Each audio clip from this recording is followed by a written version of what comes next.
हाँ जी, तो आज है आपकी 9 जुलाई और आज ही करंट अफेयर्स पढ़ना अपन स्टार्ट करते हैं। तो पहला क्वेश्चन है आपका कि राजस्थान विद्युत वितरण जो व्यवस्था है उसमें बड़े स्तर पर डिजिटलाइजेशन लागू करने हेतु डिजिटल ट्विन तकनीक पर आधारित पायलट प्रोजेक्ट किस डिस्कॉम में शुरू किया जाएगा। तो किस डिस्कॉम में शुरू किया जा रहा है, तो इसमें हम बोल सकते हैं अजमेर डिस्कॉम, ऑप्शन नंबर आपका सी। यहाँ पर आपको याद रखना है कि जो पायलट प्रोजेक्ट है उसके तहत डिजिटल ट्विन डिजिटलाइजेशन लागू करने के लिए इसको अपने अजमेर डिस्कॉम में चालू किया जा रहा है।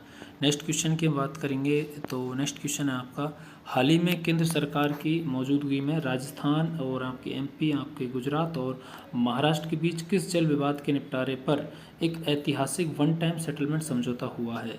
तो ये आपको याद रखना है, नर्मदा विवाद को लेकर के, नर्मदा नदी पर जो विवाद उसको लेकर के सेटलमेंट हुआ है। तो नर्मदा अवार्ड विवाद आपको याद रखना है।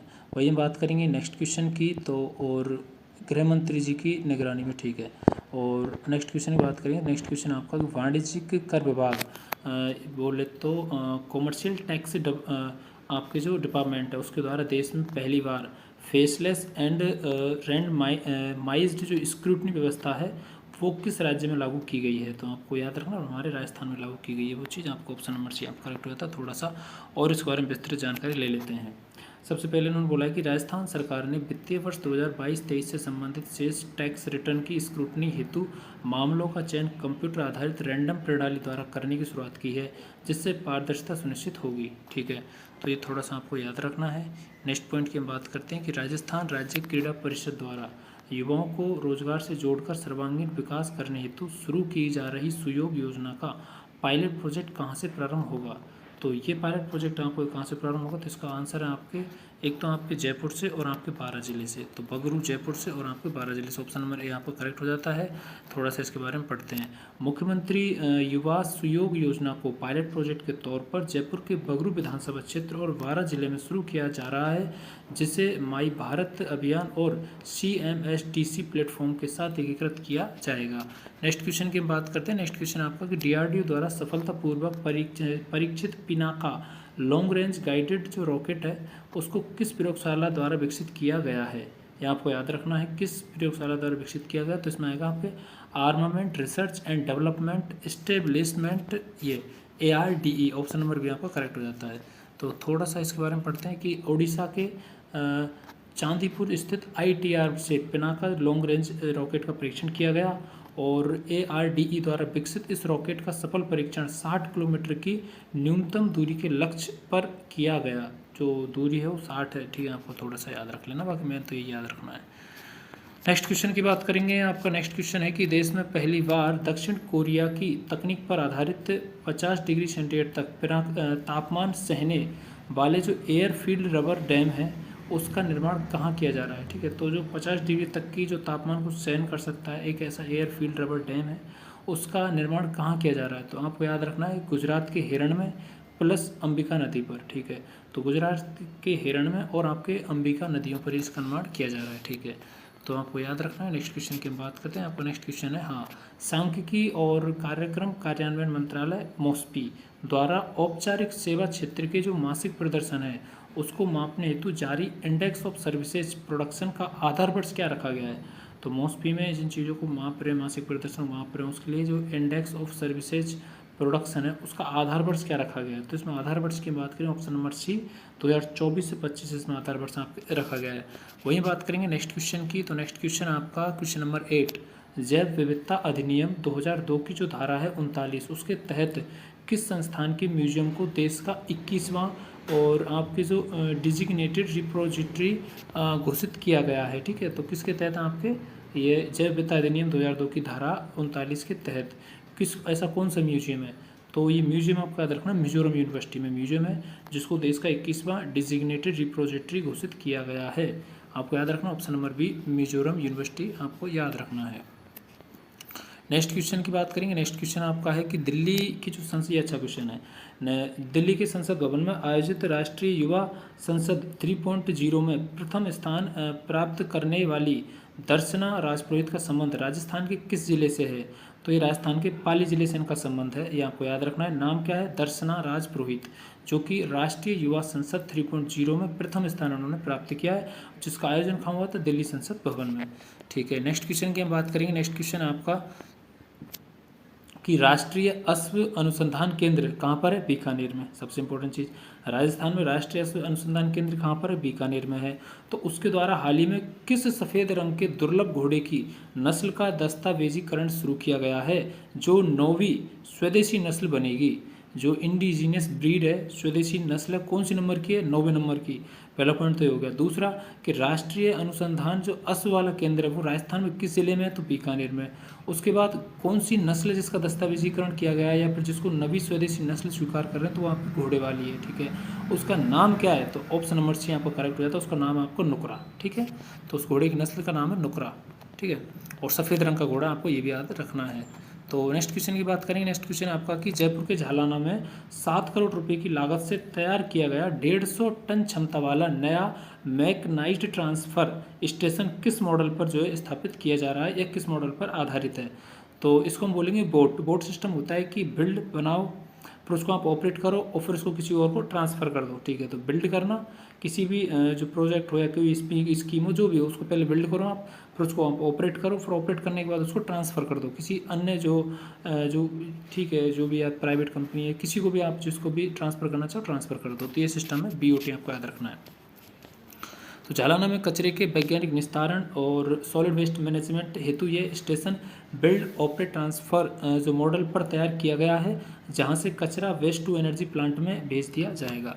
नेक्स्ट क्वेश्चन की बात करते हैं। नेक्स्ट क्वेश्चन है आपका हाल ही में अपेक्स जो आपकी विश्वविद्यालय यूनिवर्सिटी है जयपुर में बौद्धिक दिव्यांग इंटेलेक्चुअली डिसेबल्ड बच्चों के लिए आयोजित राज्य स्तरीय दिशा पाठ्यक्रम कार्यशाला का जो आयोजन है किस संस्था ने किया? तो इस संस्था का नाम है आपका परिवार। ठीक है, तो परिवार को टर्म में बोलेंगे अभिभावक महासंघ। ठीक है, तो ये आपको थोड़ा सा याद रखना है। बाकी हम एक बार पढ़ लेते हैं इसके बारे में कि बौद्धिक दिव्यांग बच्चों के लिए 3 दिवसीय राज्य स्तरीय दिशा कार्यक्रम प्रशिक्षण कार्यशाला का आयोजन महासंघ परिवार द्वारा किया गया, जिसे 8 राज्यों के बाद राजस्थान में लागू किया जा रहा है। और राजस्थान में ये कहाँ पर हुआ? तो आपके जयपुर में हुआ है। अपेक्स विश्वविद्यालय भी आपको याद रखना है। नेक्स्ट क्वेश्चन की बात करेंगे कि किस भारतीय सर्जन ने फ्रांस और भारत के बीच एक ही सत्र में 10 transcontinental telerobotic gastric bypass surgery कर जो वर्ल्ड रिकॉर्ड बनाया है? तो ये ऐसी किस भारतीय सर्जन है, उसका नाम बताइए। उन सर्जन का नाम बताइए आप, उसका नहीं, उनका सॉरी। तो उन सर्जन का आप नाम बताइए जिन्होंने कि फ्रांस और भारत के बीच एक ही सत्र में transcontinental telerobotic gastric bypass surgery करके उन्होंने विश्व रिकॉर्ड बनाया है। उनका नाम है ऑप्शन नंबर सी आपके मोहित भंडारी जी, आपको याद रखना है। ठीक है, अब हम बात करते हैं आगे थोड़ा सा। ठीक है, ये हो गया इनके बारे में। नेक्स्ट क्वेश्चन बात करें, क्वेश्चन नंबर 14। सुरक्षित एवं वैध प्रशासन लीगल माइग्रेशन को बढ़ावा देने के लिए विदेश संपर्क टेस्ट आउटरीच कॉन्फ्रेंस का आयोजन राजस्थान में कहाँ किया जा रहा है? तो विदेश संपर्क स्टेट आउटरीच कॉन्फ्रेंस का जो आयोजन है वो आपके राजस्थान में जयपुर में किया जा रहा है। और जयपुर में आपके राजस्थान इंटरनेशनल सेंटर RIC। ठीक है, आपको याद रखना है।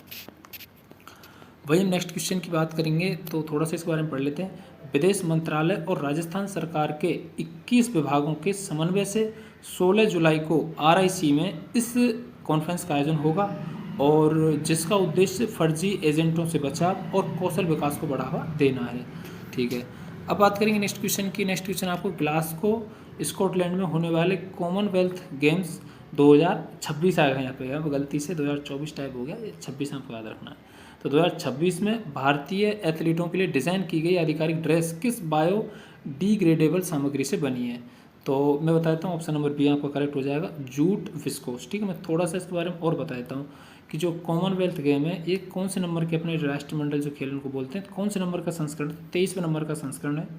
और स्कॉटलैंड के ग्लासगो जो इसमें लिख रहा है, इसमें यहाँ पे आयोजित होने वाले हैं। आयोजित होने की डेट में बताऊँ आपको तो 23 जुलाई से लेकर के और 2 अगस्त तक ये चलेंगे। ठीक है, 23 जुलाई से लेकर के 2 अगस्त तक चलेंगे और स्कॉटलैंड के ग्लासगो में ये आयोजित हो रहे हैं। और कौन से नंबर के कॉमनवेल्थ गेम्स हैं, या फिर उनको और बोले तो राष्ट्रमंडल गेम्स भी बोलते हैं, तो कौन से नंबर के 23वां संस्करण है इनका, ये भी आपको थोड़ा सा याद रखना, बहुत इंपॉर्टेंट क्वेश्चन हो जाते हैं ये।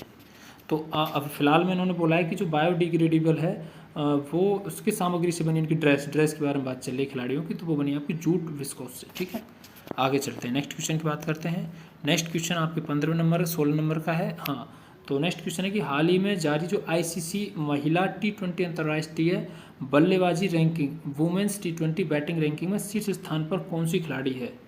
तो शीर्ष स्थान पर पूरे वर्ल्ड की देखी जाए तो आपकी बैथ मूनी जी हैं, जो कि शीर्ष स्थान पर है ICC T20 वर्ल्ड कप के बाद। और राजस्थान में हमारे इंडिया में बात करें तो ऑस्ट्रेलिया की बैथ मूनी दुनिया की नंबर 1 T20 बल्लेबाज बन गई हैं। भारतीय खिलाड़ियों में स्मृति मंधाना 5वें नंबर पर है, शेफाली वर्मा 6वें नंबर पर है और हरमनप्रीत कौर आपके 10वें नंबर पर है। ये भी थोड़ा सा याद रखा जाए तो भारत की सबसे ज़्यादा कौन है आगे, तो वो आएगी आपकी स्मृति मंधाना 5वें नंबर पर है, 6ठे नंबर पर आपकी शेफाली वर्मा है और 10वें नंबर पर आपके हरमनप्रीत कौर है। ये आपको याद रखना है। नेक्स्ट क्वेश्चन की बात करेंगे तो अंकारा तुर्की में आयोजित नाटो समिट में यूक्रेन को कितनी सैन्य मदद देने एवं 360 डिग्री डिफेंस पॉलिसी लागू करने का ऐलान किया गया है? तो ये राशि है आपके ऑप्शन नंबर सी में है 7.6 लाख करोड़ रुपए। ठीक है, ये आपको थोड़ा सा याद रखना है। अंकारा तुर्की में आयोजित नाटो समिट में यूके को कितनी सैन्य मदद और ये डिफेंस 360 डिग्री डिफेंस पॉलिसी लागू करने का ऐलान किया गया है। थोड़ा सा आप याद रख सकते हो इस चीज़ को। और देश कितने शामिल है अभी नाटो में? तो 32 देशों की नाटो समिट में यूक्रेन को 2026 में 7.6 लाख करोड़ की सैन्य हेल्प और उपकरण और पैट्रियट मिसाइल डिफेंस सिस्टम देने का लाइसेंस दिया गया है। और पूछें तो कितने देश है, तो 32 देशों की नाटो समिट यूक्रेन को। ठीक है, तो 32 देश शामिल हैं इसमें, है ना। अब चलें आगे, नेक्स्ट क्वेश्चन की बात करेंगे। नेक्स्ट क्वेश्चन है कि भारतीय वैज्ञानिकों की सुई के छेद में तराशी गई 800 माइक्रोन 0.8 मिलीमीटर, ठीक है, की माइक्रो मूर्तियाँ किस रॉकेट के माध्यम से अंतरिक्ष में भेजी जाएंगी? तो अंतरिक्ष में भेजना है तो उनको आएगा विक्रम-1। ठीक है, तो आपको विक्रम-1 याद रखना है।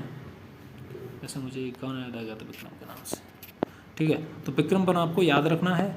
और थोड़ा सा हम बात करते हैं यहाँ पर कि वारंगल के अजय कुमार मट्टेवाड़ा द्वारा बनाई गई CV रमन, विक्रम साराभाई और कलाम साहब की माइक्रो जो आकृतियाँ हैं स्काई रूट एरोस्पेस के विक्रम-1 रॉकेट द्वारा अंतरिक्ष में भेजी जाएंगी। किस किस की भेजेंगी? एक तो जो CV रमन जी हैं उनकी, एक विक्रम साराभाई हैं और आपके कलाम साहब की जो माइक्रो आकृति की जो स्काई रूट एरोस्पेस है उनको भेजा जाएगा विक्रम-1 के द्वारा। बनाया किसने है? अजय कुमार मट्टेवाड़ा, ठीक है, कि वारंगल के। नेक्स्ट क्वेश्चन की बात करेंगे। नेक्स्ट क्वेश्चन आपके क्वेश्चन नंबर 21 है कि सरकार ने राष्ट्रीय पेंशन प्रणाली के तहत केंद्रीय स्वायत्त संस्थानों के कर्मचारियों को निवास के लिए कौन से 2 लाइफ साइकिल फंड चुनने की अनुमति दी है? एक तो LC75 हाई और एग्रेसिव लाइफ साइकिल फंड चुनने की अनुमति दी है।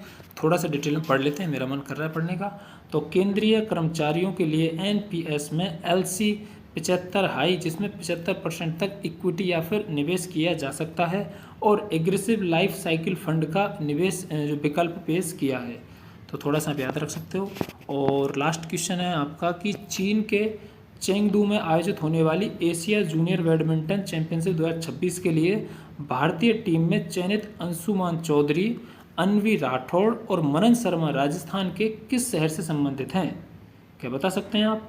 हाँ जी, आप बिल्कुल बता सकते हैं, ये राजस्थान के जयपुर शहर से संबंधित हैं। तो थोड़ा सा इनके बारे में और हम पढ़ लेते हैं विस्तृत तरीके से। तो जयपुर के इन 3 खिलाड़ियों ने शानदार प्रदर्शन करते हुए अंडर 15 और अंडर 17 में वर्ग में अपनी जगह बनाई है। और ये चैम्पियनशिप सितंबर में चीन में ये चैम्पियनशिप जो है सितंबर में चीन के चेंगडू में आयोजित की जाएगी। तो ये चैम्पियनशिप होने वाली है आपकी सितंबर में, ये भी आपको याद रखना है। तो आपके आज के करंट अफेयर्स समाप्त होते हैं और इसकी PDF वही आपके टेलीग्राम चैनल की जो लिंक है वहाँ पे यूट्यूब चैनल पे मिल जाएगी, आपको डिस्क्रिप्शन बॉक्स में मिल जाएगी। आप वहाँ से जाइए, टेलीग्राम पर जाकर के PDF डाउनलोड करो और अच्छे से पढ़ो। कोई कमी हो, कोई चीज़ हो, कोई गलती हो तो आप कमेंट बॉक्स में कमेंट करके बता सकते हैं। बाकी हंसते रहो, पढ़ते रहो, मौज में रहो।